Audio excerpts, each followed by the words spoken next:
Começar aqui esclarecendo algumas coisas.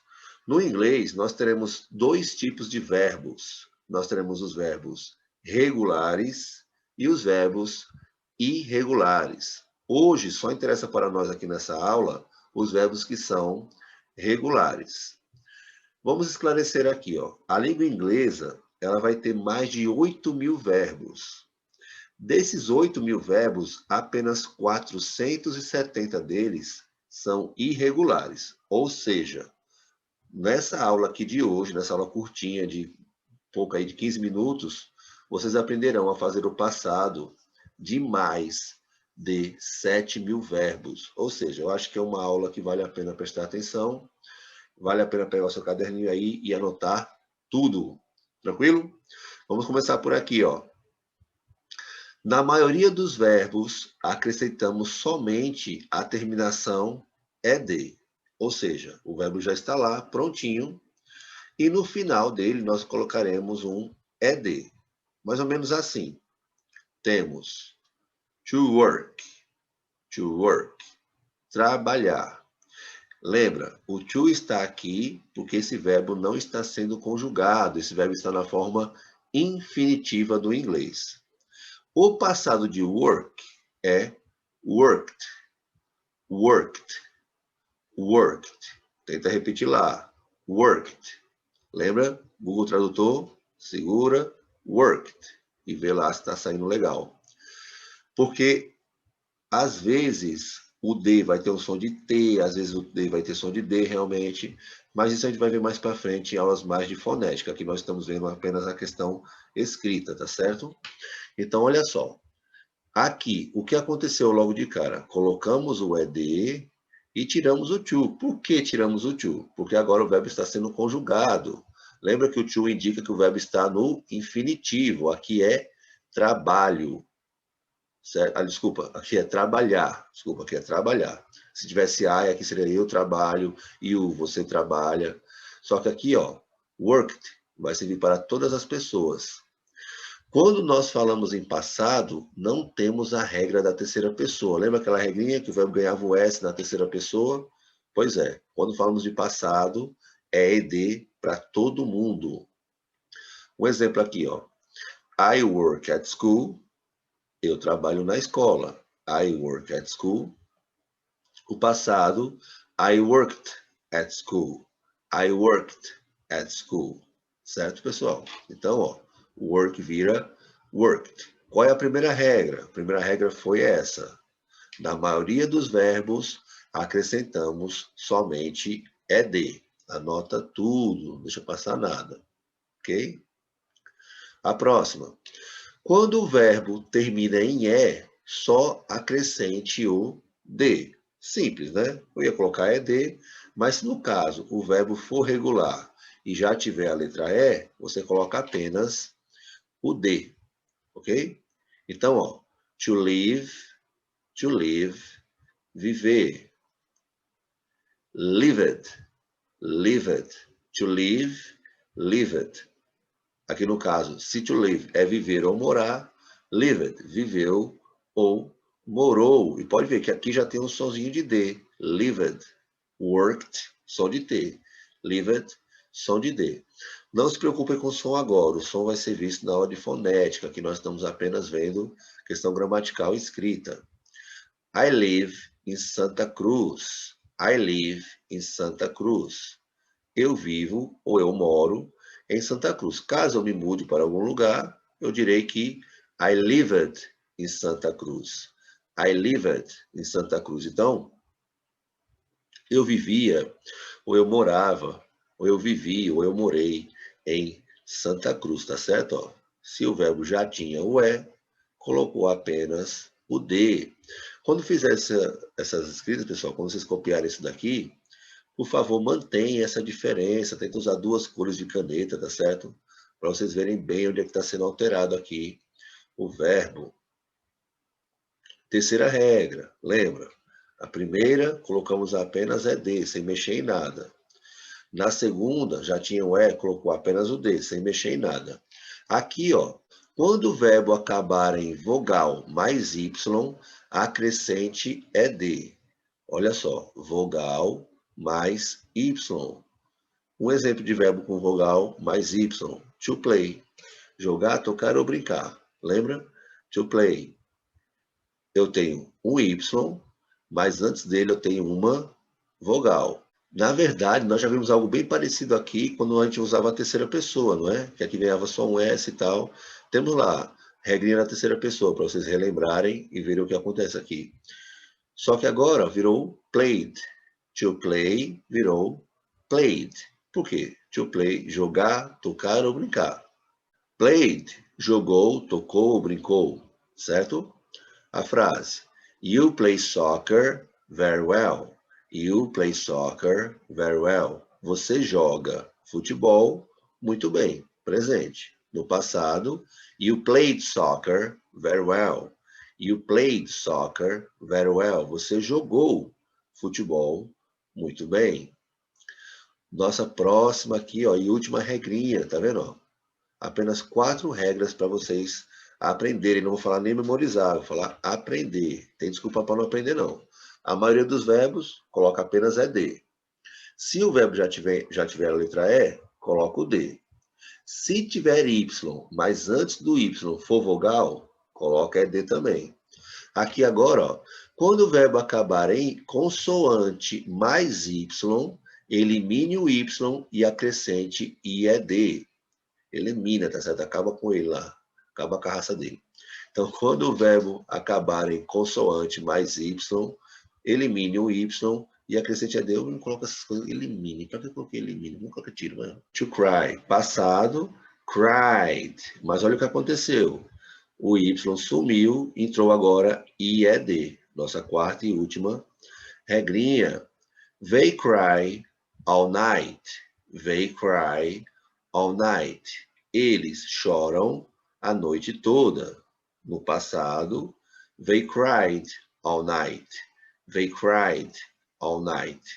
Eles choraram a noite. Certo, pessoal? Essas foram as 4 regras aí, ó, principais. Nós veremos uma agora que ela é um pouco mais delicada. Ela não é tão simples igual essas 4, tá certo? Então essas aqui, ó, são tranquilas e prestem um pouco de atenção nas próximas 2, na verdade. Quando o verbo terminar em CVC, consoante, vogal tônica, consoante. Olha só, CVC, não é aquele negócio de viagem não, presta atenção aqui.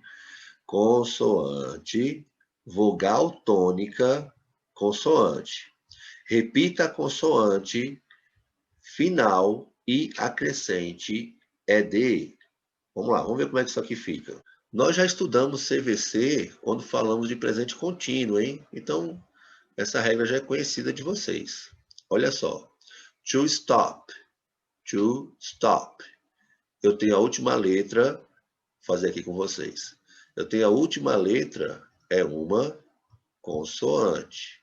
Eu tenho O, é uma vogal. Eu tenho T, é uma consoante. Fizemos um CVC. Lembra do CVC? Muito bem. Agora, o que acontece? Quando eu falo stop, o O é forte, ó. Stop. O O é forte. Então, o O é uma sílaba tônica. Se ele é uma sílaba tônica, eu tenho que dobrar o P. Entretanto, pessoal, essa consoante que dobra, ela só dobra na escrita. Ela não dobra na pronúncia. Nada de stop pad. É stopped. Stopped. Stopped. Certo? Então, ó. To stop virou stopped. Você para o carro aqui. Você para o carro aqui. Você parou o carro aqui. Então, ó, you stopped the car here. You stopped the car here. You stopped the car here. Passado, stop. Presente, stopped. Passado. Por que eu coloquei outro P? Porque a sílaba aqui no meio é tônica. No meio do CVC ela é tônica. Só que agora, ó, quando o verbo terminar em CVC, mas não tem a vogal tônica, ou seja, a sílaba anterior é mais forte, não se dobra a consoante. Vamos ver na prática. Agora, to open. To open. O que aconteceu? Open. Open. O é mais forte. Então, ó, eu não vou dobrar. Fica opened. Opened. To open virou opened. Opened. I need to open the door. I need to open the door. Eu preciso abrir a porta. She opened the store. She opened the store. Ela abriu a loja. Então, to open, opened. Mas não teve aqui, ó, CVC, certo? Não teve CVC porque o O é mais forte do que o E. Então, essa regra vocês realmente terão que ver, prestar muita atenção com o ouvido, certo, galera? Então, atençãozinha aí, não esquece de copiar. Resumindo aqui, as terminações que temos que prestar atenção são de, ED ou IED. Lembrando que em alguns casos acontecerá o nosso CVC e outros não, ok? Vamos ver aqui alguns exemplos em frases. I turned off my alarm. I turned off my alarm. Eu desliguei. Turn on, ligar. Turned off, desligar. Então, ele desligou o alarme dele. I combed my hair. I combed my hair. Eu penteei meu cabelo. Tá ele e eu para ter cabelo. I combed my hair. I brushed my teeth. I brushed my teeth. Eu escovei os meus dentes. Todos eles, olhem. Vocês prestem atenção nas terminações, ó. É de. Estão todos no passado. Vai copiando aí. I started work at 9. I started work at 9. Eu comecei o trabalho às 9. Preste atenção, se eu tirasse o ED, ficava I started. I start, eu começo. I started, eu comecei. I answered emails. I answered emails. Eu respondi os e-mails. I worked on my computer. I worked on my computer. Eu trabalhei no meu computador. Worked. I worked on my computer. I finished work at 5. I finished work at 5. Eu terminei o trabalho às 5. I arrived home. I arrived home. Eu cheguei em casa. Ó, os verbos principais sempre no passado. I cooked dinner. I cooked dinner. Eu cozinhei o jantar. I watched TV. I watched TV. Eu assisti TV. Certo? Então, nós temos uma sequência aí de ações que você pode escrever. O que você fez hoje? Eu assisti TV, eu trabalhei, eu acabei o trabalho às 5, eu fui para o trabalho às 9, eu comecei o trabalho às 9. Ok? Mas sempre prestando atenção na terminação. Aí vocês podem me perguntar, beleza, professor, mas como é que eu vou saber quando o verbo é regular e quando o verbo é irregular? Não sabe. Pois é, mas tenha calma. Você não vai saber. A única forma de você conhecer se o verbo é regular ou não é estudando a tabela dos verbos irregulares. Fica aí essa atividade para vocês. Vocês vão pesquisar no YouTube verbos irregulares em inglês. Busquem por músicas. Tem músicas que cantam o verbo. Então ele vai cantar no infinitivo, no passado e no particípio, que é um tempo verbal que vocês estudarão no próximo ano, será muito importante para vocês. O tempo particípio para a gente poder estudar o tão temido presente perfeito. Se vocês já conhecerem o particípio, o presente perfeito não vai fazer medo algum a vocês. Então lembra, a única forma de saber se o verbo é regular ou não é conhecendo todos os 470 verbos irregulares. Vai ter que fazer esforçozinho? Sim, nem tudo na vida é só alegria. Tá bom, galera? Então não esqueçam, muito importante, façam as suas atividades. Entrem em contato com seus professores, não sumam, pelo amor de Deus, fiquem aqui, participem das aulas, tirem dúvidas, ok? Thanks for watching the video. I hope to see you here at next class and see you later.